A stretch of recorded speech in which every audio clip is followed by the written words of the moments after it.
Bom, você viu aí que esse fatiamento da votação do impeachment é um assunto polêmico, está gerando polêmica e muita discussão vai vir por aí, além desse resultado falado e visto até agora.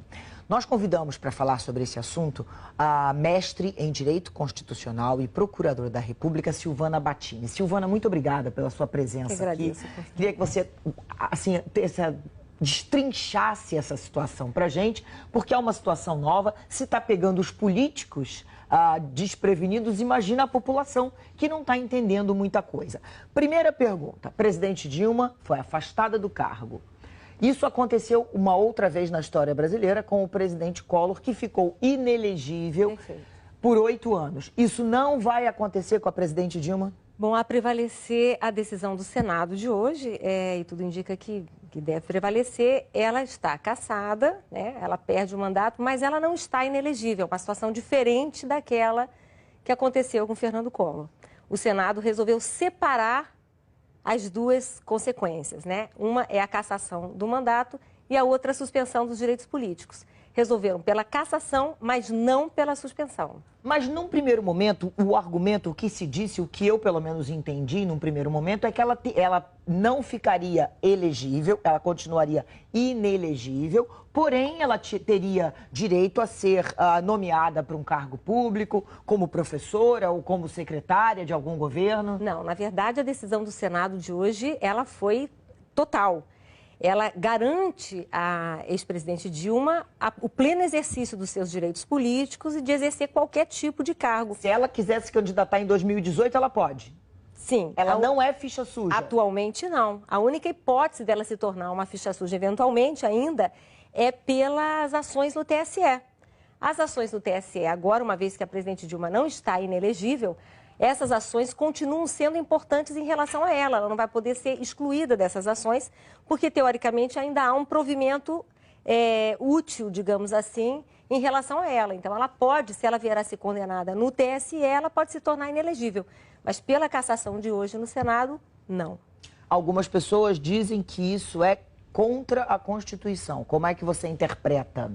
Bom, essa questão, ela inevitavelmente vai ser levada ao Supremo, porque, de fato, o Senado quebrou um precedente e deu uma interpretação à Constituição que não era esperado, porque a Constituição parece atrelar uma coisa a outra. Uma vez cassada, se torna inelegível. Automaticamente. A suspensão E isso, na verdade, tem que ser visto dentro de um sistema. O sistema das inelegibilidades no Brasil, ele prevê essa situação para todo e qualquer cargo. Uma vez um deputado, um senador, um prefeito, um governador, se cassado, fica inelegível. Então, isso faz parte de um sistema harmônico.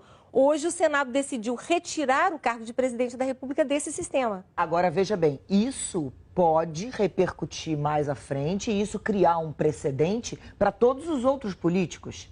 Bom, Eduardo Cunha pode ser cassado e continuar elegível. Renan Calheiros, que tem uma série de problemas, se vier a ser cassado, pode continuar a ser eleito. É isso?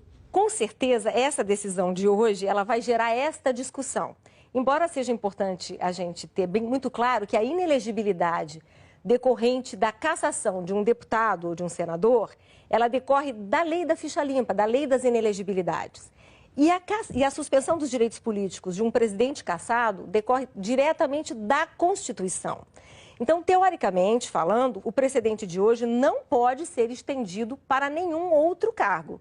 Agora, evidentemente, pela peculiaridade do que aconteceu hoje, pela surpresa que foi fatiar essa decisão, isso vai gerar uma discussão e vai gerar um argumento, digamos assim, para que futuramente algum deputado, um senador levante isso e queira trazer isso em discussão. Utilizar esse próprio benefício. É previsível que isso aconteça, é previsível. Embora, volto a afirmar, que hoje, pelo sistema de agora, não seria possível estender esse benefício. Agora, pois você disse que é bem provável que essa questão seja colocada no Supremo, que alguém entre com um recurso no Supremo para decidir sobre isso. Aí eu lhe pergunto, o Supremo tem a palavra final ou isso estaria se sobrepondo ao poder do Legislativo e haveria aí uma briga entre os três poderes, enfim? Bom, o conflito é óbvio, é evidente. Mas essa questão do fatiamento da decisão, ela tem a ver com o procedimento do impeachment. E esse procedimento foi decidido lá no Supremo Tribunal Federal, lá no início de todo esse processo, né? E o Supremo decidiu que levaria em conta as regras estabelecidas no impeachment do Fernando Collor. Então, me parece que é possível que o Supremo venha assim, discutir e que isso não acarrete conflito direto com o Senado, porque ele estaria decidindo sobre uma questão procedimental. Mas a sessão foi presidida pelo representante do Supremo, o ministro Lewandowski. Ele deu o aval dele na medida em que ele acatou essa divisão. Mas não como juiz constitucional. Ele estava ali presidindo o Senado numa sessão específica de impeachment. Então, ali o presidente Lewandowski, ele não fala pelo Supremo, ele não fala pelo colegiado. A presença dele ele é uma presença formal para cumprir a regra da Constituição, mas ele não fala pelo Supremo ali. Uma outra questão, o advogado de defesa, o ex-ministro Cardoso, ele disse que vai entrar também para questionar o resultado do impeachment. O Supremo pode reverter essa decisão? A doutrina, os juristas vêm dizendo, e os próprios ministros do Supremo, alguns deles já se manifestaram dizendo que não, que, na verdade, o mérito da decisão acerca da existência ou não do crime de responsabilidade é exclusivo do Senado. É uma decisão exclusiva do Senado sobre a qual o Supremo não pode interferir. O Supremo interferiu e vem interferindo, vem participando dessa questão, mas no aspecto do procedimento, né? Das regras do processo e não do mérito em si. Essa decisão de hoje de não suspender a presidente Dilma dos direitos políticos, ela tem a ver com o mérito sim, mas ela decorre de uma interpretação de uma regra procedimental, se era possível ou não aquilo ser fatiado em duas decisões.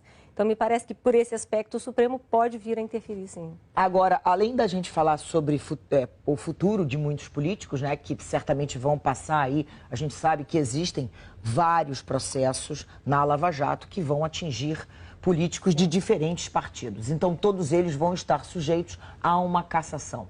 Temos também, diante do crime de responsabilidade fiscal, do qual a ex-presidente Dilma foi acusado, se um governador, por exemplo, ele cometeu um crime de responsabilidade, ele for afastado, ele também pode manter os direitos políticos, como a ex-presidente Dilma? Bom, é preciso fazer uma diferença.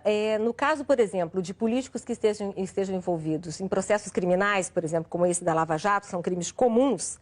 Dependendo da natureza desses crimes, se eles vierem a ser condenados, eles não vão ser cassados pela Casa Legislativa. Eles vão ser condenados pela Justiça Comum e aí desta condenação decorre naturalmente a inelegibilidade, eles não podem ser... Ficha suja, ponto. Viram fichas sujas, né? Mas o crime de responsabilidade sozinho... Mas o crime de responsabilidade sozinho... A lei das inelegibilidades, a lei da ficha limpa, né, ela prevê que quando se tratar de um governador, de um prefeito, de um membro do Congresso Nacional, da Assembleia Legislativa, se ele for cassado, ele fica inelegível. Ela não trata do presidente da República. E é por isso que gerou essa lacuna, essa quebra da harmonia do sistema a que eu me referi agora há pouco.